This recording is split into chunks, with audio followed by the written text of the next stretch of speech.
Hello friends,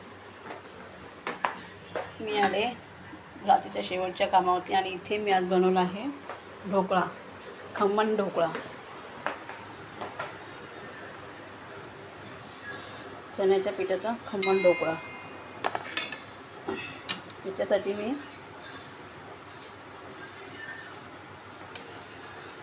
चण्याचं पीठ घेतलं. त्याच्यामध्ये मी 2 पॅकेट इनोचे टाकले आणि चण्याच्या पिठाला एकदम मी बॉस मशीनमध्ये फिरवून मस्तपैकी त्याच्यामध्ये चण्याचं पीठ आणि 2 पॅकेट इनोचे टाकले. मीठ मसाला वगैरे मीठ टाकलं, हळद टाकली. मी आज बनवला आहे खमण ढोकळा गुजराती लोकांचा. हे बनते खमण ढोकळा.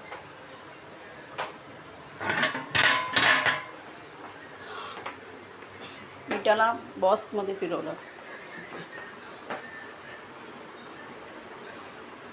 Bye bye.